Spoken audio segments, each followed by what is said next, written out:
Welcome back to episode number 12 of Agency Toolbox. I'm your host, Gray McKenzie. Just to give you a little sneak peek into how Agency Toolbox works, we organize our episodes into seasons, which are campaigns that we manage inside of our project management software, WebinarJam. And every single season is basically a quarter's worth. So episode number 12 is going to be the end of season number 1.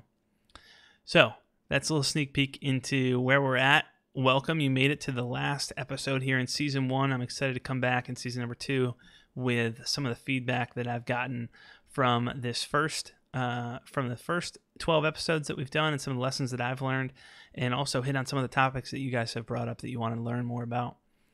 So back in episode number 6, we talked about what we use for conference calls, for online meetings at GoToWebinar and at GoToWebinar, and mentioned Uber Conference. Today we're going to be talking about the best webinar platform. So not just one-to-one or small group calls, but what do you do when you want to host webinars and put on webinars? And webinars are something that we've been doing now for, 2.5, 3 years at GoToWebinar, and also using them at GoToWebinar. And so I want to talk about choosing the best webinar platform for your situation if you are a marketing agency. So I'm going to take you inside of the website for, you know what? I'm not going to take you inside the back end because that's going to be, I think that might add more confusion than less. Instead, I'm going to show you some of the alternatives that we've looked at and talk through kind of on a more high level why we've chosen the platform that we've chosen. And then if there are requests to see how things break down from there for folks who aren't familiar with those platforms, we can get into that in another episode. All right, so I just have 4 pages pulled up here of a couple of the solutions that we've tried. And the first one that we tried was GoToWebinar. And this was kind of the standard that we'd seen out there. It's from Citrix. It's the same type of experience as GoToMeeting, which we'd been using for a while. And we're going to come back to GoToWebinar in a second. But a couple other alternatives that we looked at WebinarJam, which is becoming more powerful, and it's built on top of the Google Hangouts technology. So WebinarJam is something that we tried out. We really didn't have a great experience, and I can go into some of the details on why that was. But to break it down for you real simply, putting together the webinar itself is not that complicated. There's a number of different steps, but it's not too hard to do. They have a ton of marketing resources out there for WebinarJam, and if you're using it and loving it, I would love to hear about that.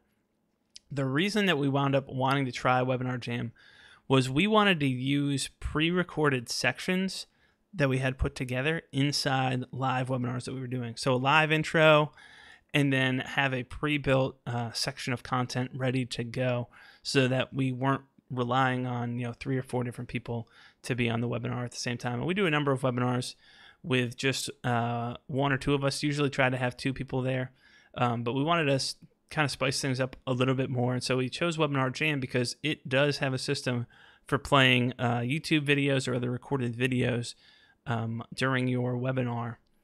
And the problem that we ran into was the YouTube video, you can load it up, you can intro into it, you play it, but you're going to wind up with some dead space at the end of that where it becomes really obvious that you're just playing a recorded piece. And so that was, we decided if it's not going to be a smooth experience for people, then it's not worth doing it. And it's much better just to say, hey, we're going to do this. We're going to run through this live. It's going to take more people, or we're just going to have a recorded video in the first place. That was the choice that we wound up making. It was just a little bit too complex for what we were trying to do. The platform that we tried before that was Webinar Ignition. And this is another webinar platform built on top of the Google Hangouts platform and Google Hangouts on Air. And it wraps around that, but it uses WordPress to do so. And so that was a platform that we were comfortable with. Tried it out, and there just wasn't enough customization. It wasn't reliable enough. You just run into some issues anytime you're using Google Hangouts with the delay between what you're saying.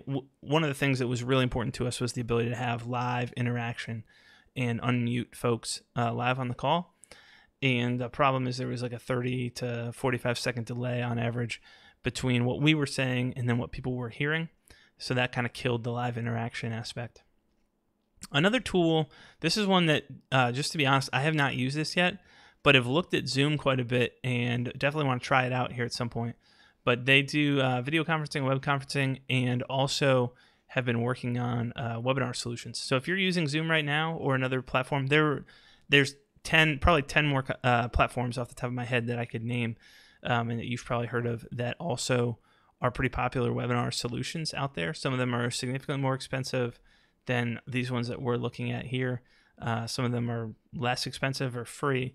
But these are some of the things that we've used, and there have been kind of some similar struggles with most of the platforms that we've used. So all that to say, what have we finally settled on? Well, we've settled on GoToWebinar. That's what we're using right now.